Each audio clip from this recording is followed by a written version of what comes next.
I was ecstatic, standing in what was supposed to be the doorway to our future.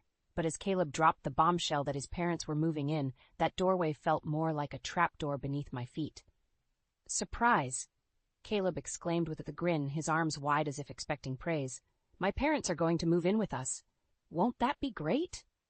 I stood there, stunned. This was the first I'd heard of it. The joy I'd felt just moments before evaporated, replaced by a sinking feeling in my gut. We'd just finished building our dream home. I'd poured my entire life savings into it, working long hours to afford the perfect place for Caleb and I to start our new life together. After a whirlwind romance, we'd gotten married in a small ceremony 6 months ago. While Caleb's laid-back demeanor balanced my driven intensity, I sometimes worried we wanted different things. Small comments he'd made now felt like red flags. How he'd love his mom's home cooking again, how he missed seeing his parents every day. I dismissed them as sweet sentiments, but now feared they hinted at expectations I didn't share. My parents had been wholly supportive, thrilled to see their only daughter so happy. But Caleb's parents, that was another story. From our first meeting, his mother Eleanor's piercing stare and pursed lips told me she didn't approve. His meek father Don just nodded along with pursed lips. Caleb rambled on, oblivious to my dismay. "We have that huge guest suite. It's perfect. Mom's been dying to spend more time together, and Dad could use some looking after. This solves everything." I blinked hard, trying to process his words. "You already invited them to live here?" "Well, yeah," Caleb shrugged. "I figured you'd be on board. I'm so excited." He pulled me in for a congratulatory hug. I stood frozen, unable to return the embrace. My mind raced. How could he have assumed this was okay? Ambushing me like this, on today of all days? I pulled back, looking Caleb in the eyes. "Don't you think this is something we should have decided on together?" Caleb's smile faded at my tone. "I mean, they're my parents, and we have room for them. What's the issue?" I gaped at him. Was he serious? "The issue is that this is our home that I spent years saving for. You don't just get to invite whoever you want to live here without asking me." "Whoa, calm down," Caleb said, raising his hands defensively. "I figured you'd be happy about this. They're going to be your family too now." My blood boiled at his flippant response. I dreamed of a sanctuary with my new husband, full of laughter and intimacy. Instead, Caleb seemed determined to let his parents invade the space I'd sacrificed so much for. "I agreed to build a home with you, Caleb, not with your parents," I said bluntly. "We've been married for 6 months. Don't I deserve some say in my own home?" Caleb's nonchalant facade finally cracked. "Come on, don't be like this," he pleaded. "They're getting older. They can't handle being alone. Don't make me choose between you and them." I froze as his words sank in. He was guilt-tripping me, making me out to be the bad guy for not immediately agreeing to his thoughtless decision, for wanting a say in the home I'd poured my life into. In that moment, I realized that dream home suddenly felt more like a gilded cage, one designed not just for Caleb and I, but now under the watchful eyes of his parents. Surveillance masked as family togetherness. Maybe I didn't know Caleb as well as I thought, but I knew myself, and I refused to be trapped. The next few days crawled by in tense silence. I busied myself with minor tasks, avoiding eye contact whenever I passed Caleb in the halls of our not-so-dream home. The joy I'd felt moving in just weeks before had curdled into resentment. I knew Caleb's parents would be arriving any day, invited without my consent to stay for who knows how long. The thought of Eleanor and Don invading my sanctuary made my skin crawl. But Caleb refused to discuss it further, shutting down any attempt I made to set boundaries. "Can we talk about this?" I asked as we washed dishes together one night. "I'm not comfortable with your parents staying indefinitely. Maybe we could compromise on a trial period first?" Caleb sighed, not meeting my eyes. "You're totally overreacting," he mumbled. "Just give them a chance. They're excited to help us get settled." I nearly shattered the plate I was scrubbing. Help us? More like control and criticize us if Eleanor had anything to do with it. Before I could respond, the doorbell rang. Caleb's face lit up. "They're here." He dried his hands and rushed to let them in. I followed slowly, heart sinking. There went my sanctuary. I heard Eleanor's shrill voice from the foyer. "Oh, what a unique little house this is. So modern. I could never live somewhere so cold and boxy, could you, Don?" Don just grunted in reply. My hands clenched. I designed every inch of this home after years of effort and research. I'd chosen the clean lines and contemporary style specifically. This was my dream, not theirs. Caleb and his parents came around the corner then. Eleanor frowned at my yoga pants and t-shirt. "Well, don't you look comfortable?" she said with a thin smile. Caleb shot me a warning look. I forced a pleasant tone. "Welcome. We're still unpacking, so please excuse the mess." "Oh, think nothing of it," Eleanor waved dismissively. "We're family now, after all. No need for formalities." I highly doubted she actually felt that way. I turned to Caleb, avoiding Eleanor's judgmental gaze. "Why don't you show them to the guest suite so they can settle in?" Caleb led them down the hall, Eleanor critiquing the barren, neutral decor along the way. As their voices faded, I slumped against the wall and took a deep breath.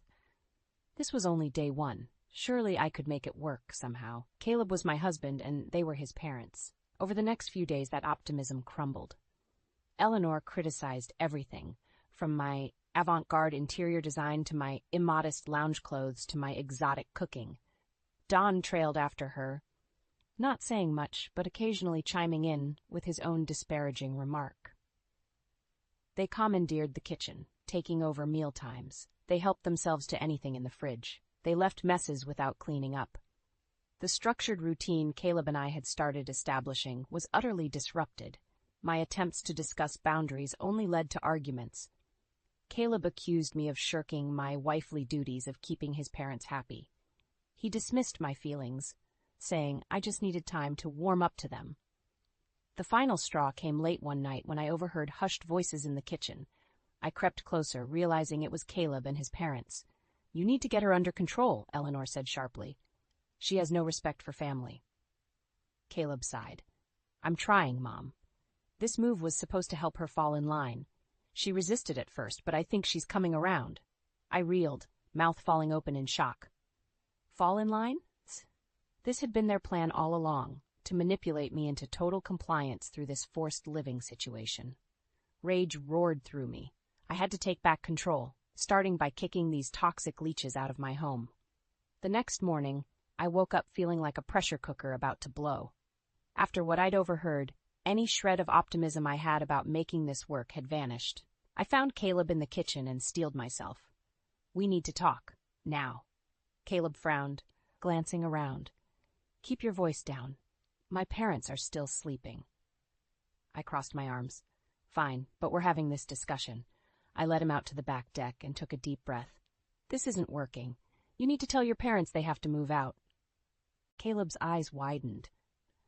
"Are you crazy? They just got here. You can't just kick them out." My anger swelled. "This is my house that I paid for, and if I don't want them here, they can't stay." Caleb stepped closer, looming over me. "You're being ridiculous. They're family now, whether you like it or not." I refused to be intimidated. They have treated me horribly since the moment they arrived, criticizing my home, my clothes, my cooking. "Nothing is good enough for your Royal Highness Eleanor," I snapped. Caleb scowled. "You're exaggerating. They're just trying to help you be a better wife and homemaker. I thought you'd appreciate the advice." I gaped at him. "Help me? They've destroyed our home dynamic and undermined me at every turn." Before Caleb could argue further, we heard the back door slide open. Speak of the devil, it was Eleanor. "There you are," she said to Caleb, ignoring me completely. "Your father needs help programming the TV remote. This modern technology is so needlessly complicated." Caleb shot me a warning look. "I'll be right there, Mom." Eleanor nodded, then wrinkled her nose at me. "Oh, Jenna, dear, you look so unkempt this morning. Didn't you have time to put yourself together?" I was still in pajamas with messy hair at 11 a.m. on a Saturday. Not that I owed her any explanation about my choices in my own home. I forced a smile. "Just focused on some other priorities first. Please excuse my appearance." She shook her head. "A wife should always present herself properly. Don't you agree, Caleb?" "Of course, Mom," Caleb replied. My fists clenched. I wanted to scream. After Caleb left with her, I took some deep breaths. Then I heard noises from down the hall. They were rifling through my office. I rushed over to find Eleanor sitting at my desk, Don digging through my filing cabinet. "What are you doing?" I demanded. They looked up, startled. "Oh, we were just looking for the takeout menus so we could order lunch," Eleanor said casually. I strode over and slammed the filing cabinet shut, barely missing Don's fingers. "Get out!" My voice was ice. Eleanor's eyes narrowed. "Now, that's no way to speak to your in-laws. We were simply—" "I said, get out!" I shouted. "This is my office, my private space. You have no right to go through my things without permission." They scurried out, grumbling under their breaths about my shrill tone and disrespect. As they left, I caught a glimpse of a paper on my desk, my bank statement. Boiling rage flooded me. They had been snooping through my financial records. These toxic, manipulative leeches had to go. Today. I had tried reason, compromise, patience. None of it mattered. They believed I was an obstacle in their plan to control Caleb and get their claws further into my life. Well, they had no idea who they were dealing with. I was done being nice. I would do whatever it took to cut them out of my home and my marriage for good. After the office invasion, I'd had enough. The time had come for drastic measures. I was kicking them out. I found Caleb in the living room and asked to speak privately. He reluctantly followed me to the bedroom. "Your parents need to leave. Today," I said bluntly. Caleb's eyebrows shot up. "You're insane if you think I'm kicking my parents to the curb just because you can't get along with them," Caleb spat. I held firm. "Either they go willingly, or I'll have them forcibly removed for trespassing. They have no rights here. This is my house." Caleb's face reddened with anger. "You would really have my elderly parents thrown into the street? What kind of heartless bitch are you?" His cruel words stung, but I didn't let it show. They're manipulative liars. All they've done is undermine and control me since they got here. I overheard you all conspiring to get me in line. I'm done being a pawn in your twisted family game. Panic flashed across Caleb's face. Clearly, he hadn't expected me to uncover their scheme. "You're imagining things," he scoffed. "They just want what's best for us." I rolled my eyes. "The only thing your parents care about is controlling you and isolating you from me. If you can't see that, you're more delusional than I thought." Caleb's lips curled in a sneer. "Careful, Jenna. Keep running your mouth and you'll force my hand." I stood tall.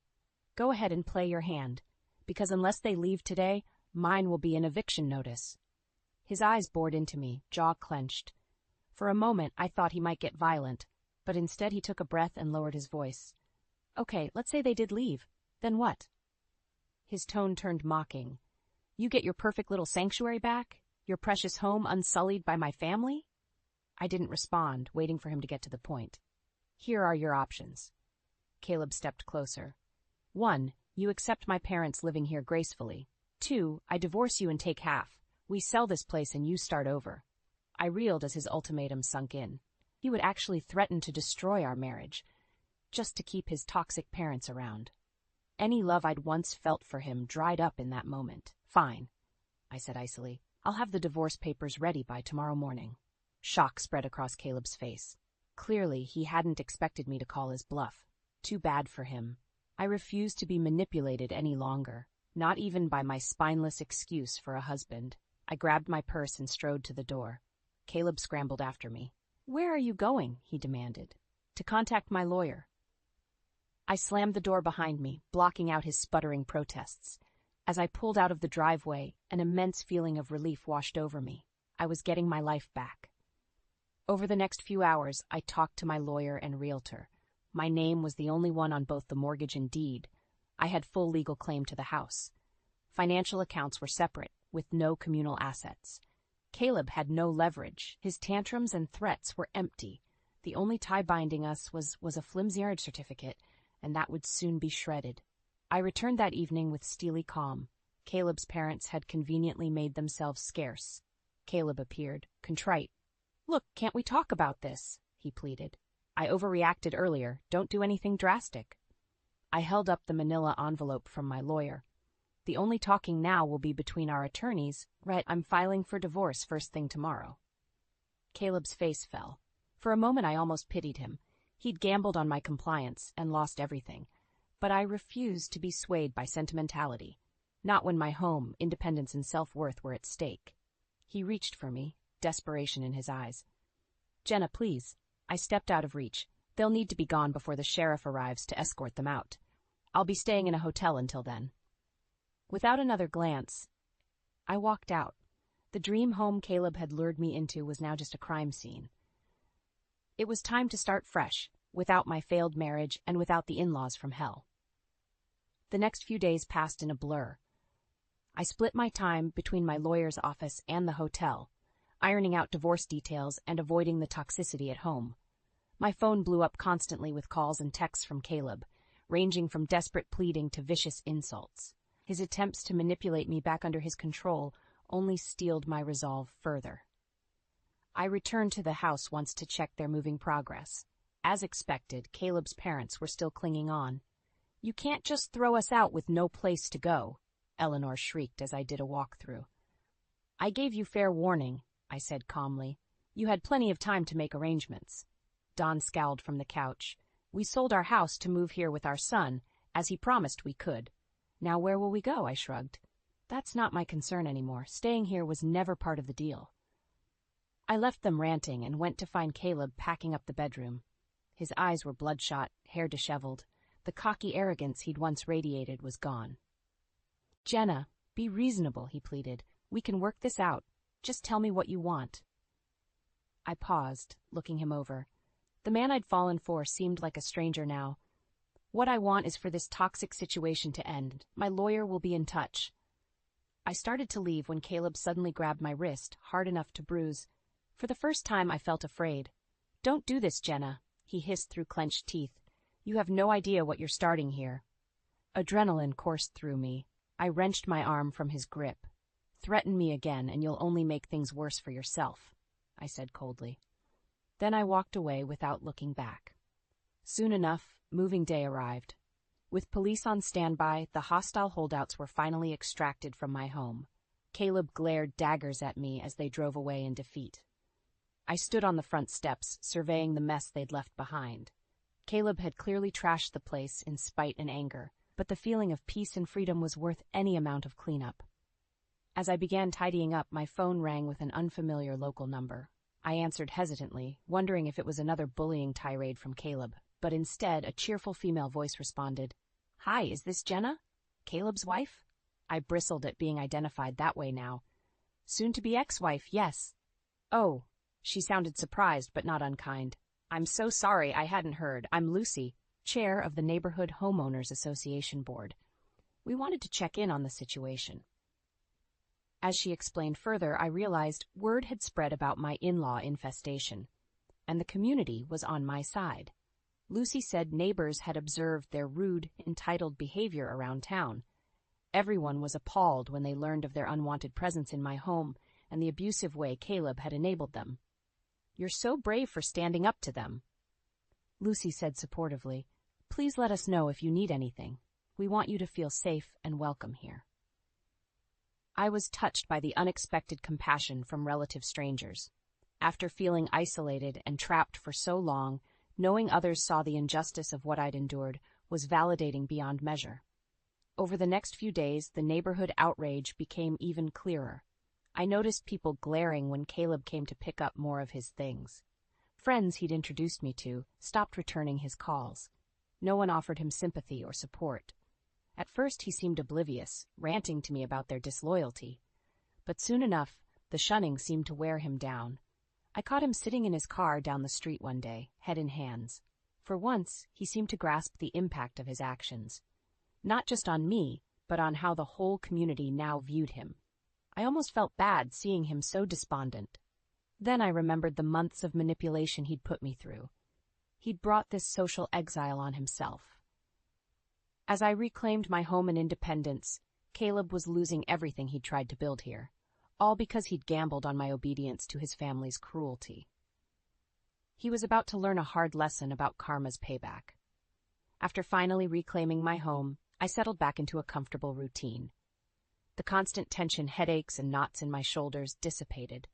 For the first time in months, I could relax completely in my own space, until one night when a furious pounding on the front door jolted me upright. I crept to the window and peered out cautiously. My heart dropped. It was Caleb, with his irate parents in tow. "Open up, Jenna," Caleb yelled, still pounding. "You can't lock us out of our own home." I steeled my nerves and opened the door a crack. "I told you, this is my home now. You have no right to be here." Caleb tried pushing his way in, but I held firm. Eleanor clicked her tongue disapprovingly over my shoulder. "Don't be petty, Jenna," she scolded. "We left some things behind. Let us in to collect them." I shook my head. "I'll have them delivered to you. Now please leave before I call the police." Caleb snarled, shoving hard against the door. I couldn't hold him back. They streamed in as I stumbled back. "You can't keep me from my own house," Caleb shouted, getting in my face. "We had an agreement, remember? My parents live here or no marriage." Heart pounding, I stood up straighter. I refused to cower in my own domain. "The agreement is void now that we're getting divorced," I said firmly. "And I have full legal rights to this property. So I'm telling you one last time, get out of my house." Eleanor waved a dismissive hand. "You young people and your melodrama. You'll come to your senses eventually. Now step aside and let us by." They tried pushing past me towards the bedrooms. Adrenaline flooded my veins. I wasn't about to surrender control again. In one swift motion, I pulled out my phone and hit the panic button app linked to the security system, triggering the blaring alarm. Caleb and his parents clamped their hands over their ears, shouting in protest.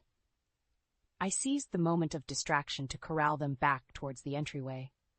Just then, flashing blue and red lights appeared outside as police vehicles pulled up, alerted by the alarm. The commotion must have also drawn the neighbors' attention, as heads started poking out of windows and doors down the street. 2 officers approached with stern expressions. "We received a panic alert from this residence. Is there a problem here?" Caleb tried to respond, but I stepped forward first. "Yes, officers, I need your help. My soon-to-be ex-husband and in-laws are trespassing after I've asked them multiple times to leave." I showed them the divorce paperwork and restraining order application. The officers nodded in understanding. "You 3 need to come with us," they said to my stunned intruders. Caleb protested loudly about it being his house, too, as they escorted the defiant trio out. Before the door closed, Eleanor shot me a chilling stare. "You'll regret this," she hissed. I stood in the doorway, heart pounding with adrenaline, but I held her gaze steadily. I wasn't about to show fear or weakness now, not after everything I'd overcome. This was my home, my sanctuary, and I would defend it against anyone seeking to control or destroy it. Or me. As the police cars pulled away, I turned to see my neighbors congregating, offering smiles and thumbs up. Lucy even raised her glass in a mock toast before heading back inside. For the second time, I'd faced down my tormentors. But this victory was even sweeter, knowing my neighbors had my back. I shut the front door, leaving the chaos outside. The police could handle Caleb and his parents now. I'd take back command of my inner peace. After all, karma had my side. And her payback wasn't finished yet. In the weeks after the showdown, I anxiously awaited retaliation from Caleb and his parents. But instead, what I heard surprised me. Rumors spread that Eleanor and Don had been rejected by every senior living facility they applied to, due to past behavioral issues. Forced to move far from family, they were isolated and miserable. Caleb's graphic design business began struggling too. Former clients pulled projects and refused to give referrals. His social media pages were flooded with scathing comments about how he'd mistreated me. Part of me felt bad as they faced the consequences of their actions. No matter how cruel they'd been, I hadn't wished such misfortune on them. But I also recognized this was their own karma, coming full circle. They'd tried manipulating me in my own home. Now they were the ones feeling powerless and adrift. Oddly, I found myself almost missing the daily drama and confrontation. The empty stillness of the house without Caleb was jarring. Building something from scratch had sounded energizing at first. Now the unknown path ahead seemed daunting. An unexpected knock at the door pulled me from my thoughts one quiet evening. I peered out cautiously. It was Lucy from the HOA. "Hey, Jenna, glad I caught you," she said warmly. "The neighborhood ladies were hoping you could come to our book club next week. We'd love to have you join us." I was touched by the gesture. "That's so kind of you. I'd love to come." As we chatted, Lucy gave me an update on the Caleb situation. She was on the HOA board for their new community as well, which had promptly evicted them after yet another dramatic run-in with security. I shook my head. Even completely uprooted, they hadn't changed their ways. At least I knew I'd made the right decision removing their toxicity from my life. Lucy and I soon fell into easy conversation. I realized how starved I'd been for friendship. I'd spent so long isolated, just trying to survive. Eventually, talk turned to my plans for the future. Lucy's eyes lit up as I hesitantly mentioned wanting to start a support group for women escaping toxic or abusive relationships. "Jenna, that's an amazing idea. You could help so many people who feel alone like you did," she said enthusiastically. Her encouragement filled me with renewed purpose. I dreamed of a sanctuary where people supported each other, not competed or controlled. Now I could create that myself. When book club night arrived, I entered Lucy's home with nervous anticipation. But the ladies welcomed me warmly, treating me as one of their own immediately. As we discussed the novel, one woman confided about leaving her critical, dismissive husband. Another described setting boundaries against intrusive in-laws. Their stories resonated all too well. Then they turned to me, listening intently as I shared a brief version of my own saga. The compassion and solidarity in their responses overwhelmed me. These virtual strangers had shown me more care and respect in one evening than Caleb's family had in months. I realized this must be what true community felt like. In that moment, my vision for the support group crystallized. I could channel my painful experience into helping build connections and strength. After book club, Lucy walked me out. "You're always welcome here," she said, squeezing my shoulder. I thanked her, wiping away a stray tear. Then I took a deep breath of the cool night air. For the first time in forever, it felt like home. Seasons changed, and life settled into a comfortable rhythm. My support group flourished, becoming a refuge for people healing from toxic relationships. Members celebrated victories, offered empathy for setbacks, and found strength in shared wisdom. Watching them bloom gave me a profound sense of purpose. I was determined to nurture this community so that no one else had to face hardship alone. With Caleb and his parents fading into a distant nightmare, I felt ready to start fresh. Lucy set me up on a few dates, which helped me remember laughter and romance. One night after a meetup with Andrew, a charming accountant, I came home to find Caleb sitting on my front steps. I froze, old anxieties flooding back at the sight of him.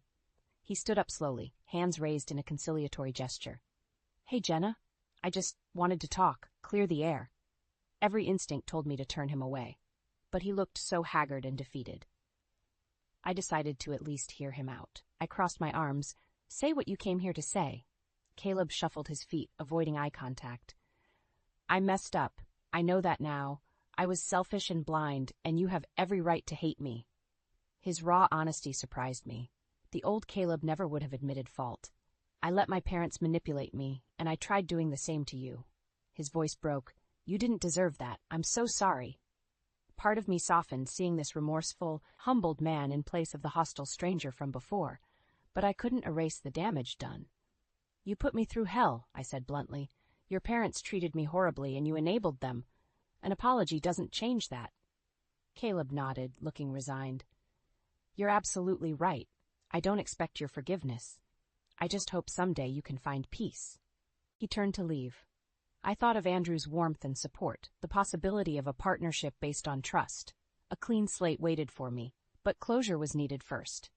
"Caleb, wait," I called after him. He looked back, wary but hopeful. I chose my words carefully. "I appreciate you taking accountability, and I wish you well, but our paths diverged long ago."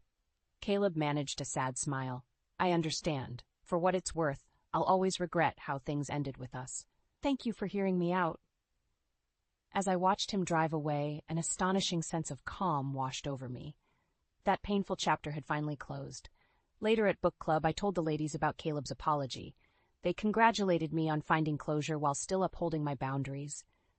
"You're free of that mess for good now," Lucy said, raising her wine glass. The others cheered in agreement. Their solidarity never failed to lift me up. I realized then that the home I'd tried creating with Caleb had been an illusion. My true home was here, among these people who embraced me fully. Over time, Caleb faded to a distant memory. Meanwhile, Andrew and I grew closer, bonding over long talks, easy affection, and my awful attempts at cooking.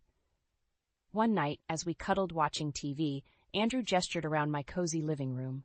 "You've made such a beautiful home," he said. I squeezed his hand, smiling contentedly. This house represented my resilience and independence, but it was the community I'd built that made it feel complete. Our home, I whispered.